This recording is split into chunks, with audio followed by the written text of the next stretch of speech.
Hej, živijo, en lep pozdravček vsem na tej strani. Zdaj, nekaj sem se spomnila, da bi lahko naredili nekaj tako zabavnega, ne branje večernih pravljic, ampak tako kaj uporabnega, tako kaj življenjsko uporabnega. Ne? In za danes bom vam prebrala nekaj iz tele knjige, Bodi ti, spremeni svet, ki sem jo prevedla, ne vem, zdaj 3-4 leta nazaj.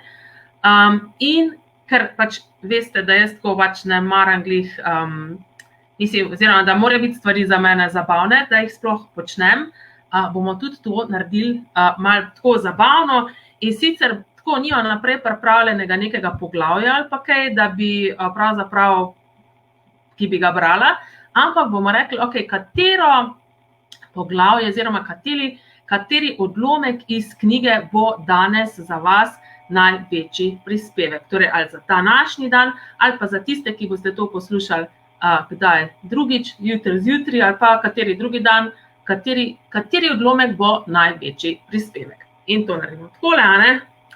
Primemo knjigo in jo odpremo na eni strani. Ampak zanimivo, kaj se je odprl? Odprl se je to, kar sem že pravzaprav nekje v svojem zavedanju imela, nekaj o telesu. In kot veste, imam jaz tudi eno skupino, ki se imenuje Čarobno telo, kjer govorimo o telesu dejansko, kako se pogovarjati s svojim telesom, nekaj dejansko ustvarjati nekaj popolnoma drugačnega onkraj te resničnosti. Evo, in se mi je tule odprla knjiga na strani 89. Bodite popolnoma hvaležni za to svoje lepo telo. Ful dober. Torej, kolikokrat izberete, da ste nežni in prijazni in slastni s svojim telesom? Še enkrat, težava je, da zaradi potrjevanja resničnosti drugih ljudi o utelešanju ignorirate svoje telo, ga zavračate. Ko ste pripravljeni, pridete nazaj in ga poberete, drugače pa ga ignorirate in se nikoli ne pogovarjate z njim. Kaj, če bi bili hvaležni za svoje telo? Prav takšno, kot je zdaj. Kako bi bilo to? Če bi s telesom radi kaj spremenili, recite: telo, nisem vedel, kako je biti hvaležen zate. Opravičujem se in iz tega prostora bi rad spremenil nekaj stvari. Je to mogoče? Dejansko lahko se to kar vprašate zdaj, oziroma svoje telo. Ali je to čutiti kaj drugače? Je to popolnoma drugačen odnos, kot ga ima večina s svojimi telesi? Koliko ljudi na tem planetu je zadovoljnih s svojimi telesi? Če lahko, poglejte skozi okno, ok, zdaj zunaj je že tema, ampak če boste to brali, če boste to poslušali jutri zjutraj, poglejte skozi okno in koliko ljudi, ki uživajo v svojih telesih, vidite tam. Nažalost, ne veliko. Ali kdaj obsojate svoje telo? Le malo. In dajte mi povedati, a že imate to knjigo, berem iz knjige Bodi ti, spremeni svet, dajte mi tukaj v komentarjih napisati, če že imate. Torej, ali kdaj obsojate svoje telo? Le malo. Ali se kdaj zbudite in medtem, ko stojite pred ogledalom, začnete svoj dan s poplavo obsojanja? Vem, da tega ne želite priznati, ker ste zavestni in se zavedate in ste duhovni in vse, pa vendar, ali kdaj naredite to? Samo preverjam. Tole se začenja povešati. Bog, mislil sem, da je tukaj več. In tole začenja siveti in te so premajhne in povešajo se in raje sploh ne govorimo o tem. Zdaj, koliko ljudi ima v narekovajih normalna telesa? Ali sploh obstaja takšna stvar, kot je normalno telo? Resnično, resnica. Merila tega, kar je bilo normalno in zaželeno pred 100 leti, so drugačna od današnjih. Skozi leta je bila najbolj cenjena polnejša oblika telesa. Pomenila je, da ste zdravi, pomenila je, da imate dovolj jesti. Niste bili ena izmed tistih suhih prekelj, ki so bile na tem, da umrejo ali da jih bo odpihnil veter, ker ne bi imeli dovolj hrane. Merila se s časom spreminjajo. Kaj je merilo? Sodba. Nadaljujoč se ni sodb. Ali bi bili pripravljeni prenehati potrjevati resničnosti o telesih in kako naj bi bila videti telesa vseh preostalih? Ali bi bili pripravljeni začeti spoštovati svoj lasten pogled, pogled svojega telesa? Ali boste vse, kar vam ne dopušča, tega, prosim, uničili in razgradili? Right or wrong, utemet, podam pok, all nine shorts, boys and beyonds. Hvala. Torej, to, kar sem zdaj pravkar povedala, nekaj podam poka, to je čistilna izjava Access Consciousnessa, o kateri si lahko več preberete na theclearingstatement.com. Bom jaz tudi objavila še pol tukaj od spodaj pod videom povezavo, na katero lahko kliknete, pa si preberete več. Ali boste vse, kar ste naredili, da ste ustvarili litanijo obsojanja svojega telesa kot način začetka svojega dneva, prosim, uničili in razgradili? Right or wrong, utemet, podam pok, all nine shorts, boys and beyonds. Hvala. Torej, ko zastavimo neko vprašanje, potem pač prizdignemo neke stvari, neke odločitve, neke sodbe, ki jih imamo v zvezi s tem, kar naslavljamo, potem s to čistilno izjavo to vržemo ven iz obstoja. Kako želi videti vaše telo? Vaše telo ima mnenje o tem, kako želi biti videti. Ali se boste s telesom kdaj srečala, če mu skušate vsiliti nekaj, kar temelji na vaših odločitvah in sodbah. Če vaše telo želi biti videti na določen način in gre v to smer, vi pa želite biti videti drugače in ga skušate prisiliti, da bi šlo v drugo smer, kaj se pojavi tu vmes? V tem prostoru se pojavi obsojanja. Kaj, če bi lahko opustili svoj pogled in bili le hvaležni za telo takšno, kot je? Kaj bi bilo tukaj naprej še mogoče?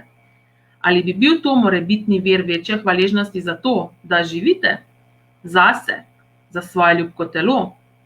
Ali boste vse, kar ne dopušča, da bi se to prikazalo, prosim, razgradili in uničili? Right or wrong, utemet, podam pok, all nine shorts, boys and beyonds.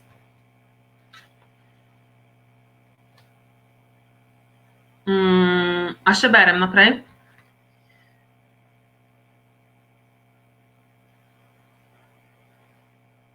Ajde, dajmo še malo prebrati naprej. Torej, snežna kepa obsojanja. Pred nekaj leti je na naslovnici Time magazina pisalo, zakaj DNK ne določa vašega telesa. Počakaj malo. Govorili so nam, da naš DNK določa vse. Kaj če ne? Kaj če to ni res? Kaj če je nekaj popolnoma drugega? Kaj, če bi lahko namesto nezmožnosti spremembe svojega telesa dejansko spremenili z drugačnim energijskim delovanjem? Vi in vaše telo sta v svojem bistvu energijska. Kaj mislim s tem? Poglejmo enega izmed tistih dnevov, ki ga začnete z obsojanjem. Veste, kaj mislim, ali ne? Kadar se zjutraj zbudite in se počutite, kot da je vaša glava zataknjena v južnem koncu proti severu namenjenega slona in ta slon zdaj sedi na vaši glavi. Začnete z obsojanjem, ki je podobno veliki črni snežni kepi, ki raste in povzroča, da postajate težji in težji. To je določena energija, ali ne? Na drugi strani pa imate zdaj enega tistih dnevov v življenju, ko se zbudite in je vse lepo in čudovito in fenomenalno in ga niste začeli z obsojanjem. Namesto tega ste v svoji glavi začeli z vprašanjem in možnostjo. Z vprašanjem, kot je na primer, kako je lahko še boljše kot to? Ali kaj je še mogoče?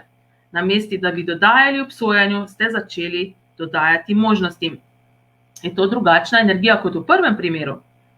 Seveda. Dobesedno se naučimo, da na sebi in svojemu telesu izvajamo obsojanje. Kaj, če bi se lahko zbudili, živeli in ustvarjali svoje telo bolj iz druge energije kot iz prve? Kaj, če bi bilo to mogoče? Kaj, če vam le nihče nikoli ni povedal, da bi lahko delovali od tam? Ali bi se, če bi to izbrali, vaše telo počutilo drugače? Bi se vaše življenje? Kaj bi raje izbrali? Ali boste vse, kar vam ne dopušča, da bi ustvarjali in porajali življenje in bivanje napolnjeno s to drugo energijo, kot na primer vse projekcije, pričakovanja, ločevanja, sodbe in zavrnitve, da to ni mogoče, zdaj prosim uničili in razgradili? Right or wrong, utemet, podam pok, all nine shorts, boys and beyonds.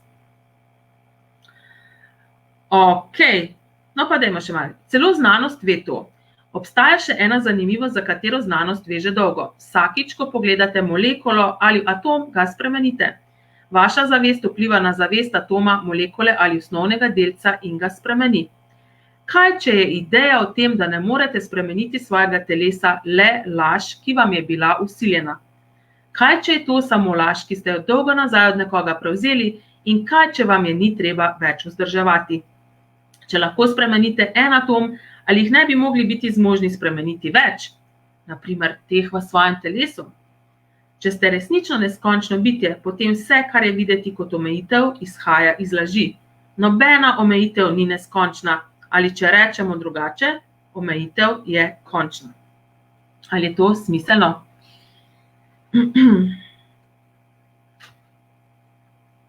Ok, pa še tole.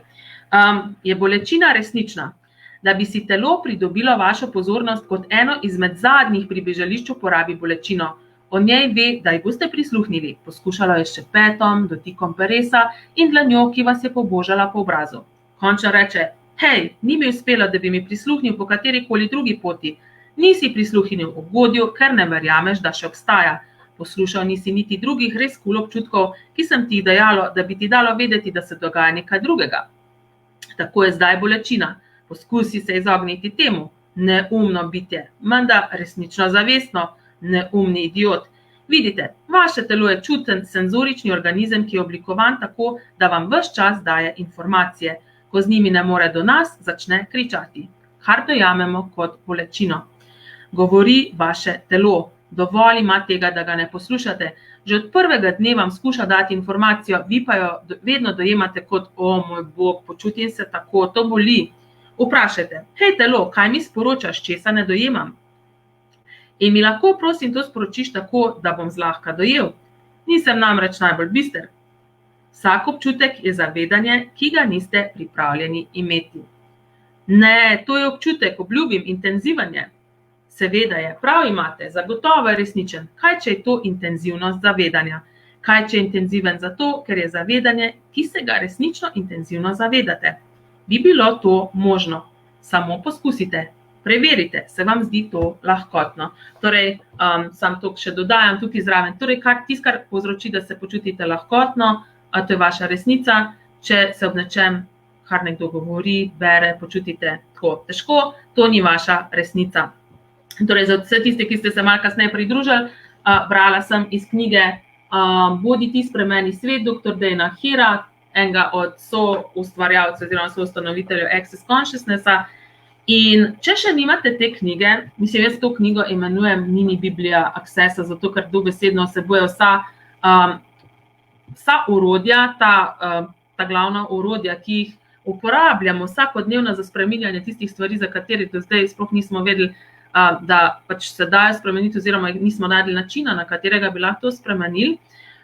Če še te knjige nimate, imam jaz zdaj posebno ponudbo do 4. maja in sicer lahko pri meni dobite to knjigo brez poštnine, torej poštnina je vključena v ceni, torej knjiga stane 27 € in to je knjiga, ki ni za izposojanje od drugih oziroma iz knjižnice, ampak dobesedno jo je treba imeti pri sebi, zato ker vsakič, ko jo greste brati, preberete nekaj novega, pa rečete, wow, kdaj pa to noter, kdaj so pa to noter ustavili, ampak dejansko je to, vsakič, ko vi to knjigo preberete, se spremenite.